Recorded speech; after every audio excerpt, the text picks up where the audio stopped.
You're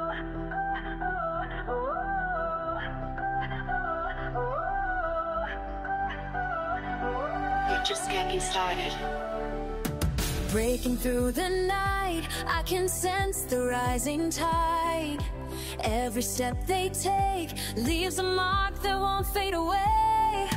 Rising from below, all the signs begin to show. Good evening, Barangay Bagong Pag-asa. Our theme is celebration of beauty, empowerment, and community. Alam ko mag-e-enjoy kayo dahil marami tayo mga inihanda na sorpresa. Narinig naman ang isang energetic na palakpakan na may kasamang sigawan.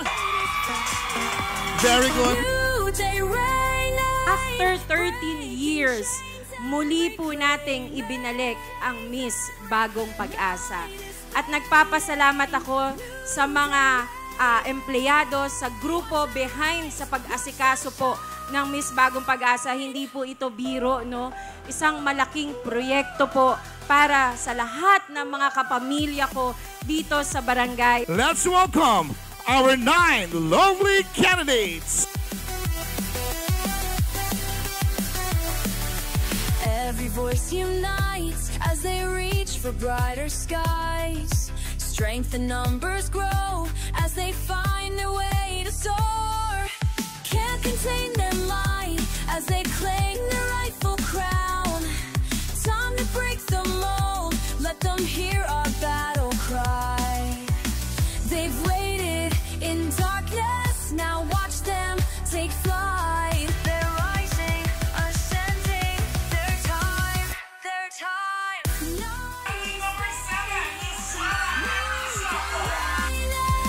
Breaking chains and reclaiming. Night is fading. We're still very amazed. Kasi grabe tong setup natin today. World class, ano? Palakpakan natin si Kap Chingay and the whole council po.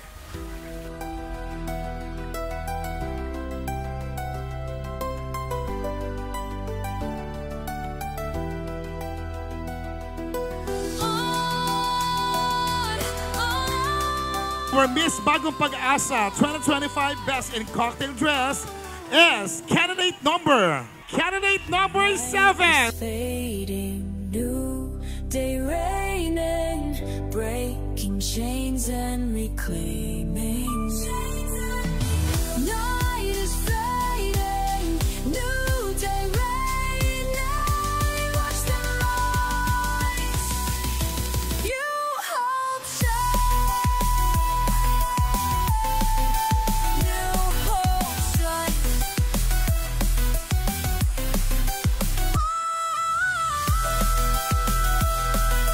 Congratulations with candidate number 7, Yara Episoko. Night is fading, new day raining, breaking chains and reclaiming. Palakpakan niyo po, sila po ang ating top 5 sa Miss Bagong Pag-asa.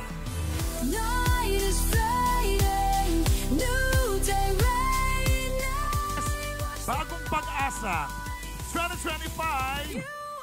Our new queen is candidate number 7, Yara Episoko.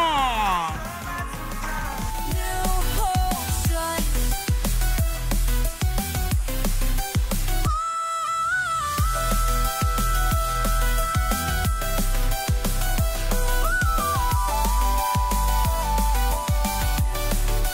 New hope shines.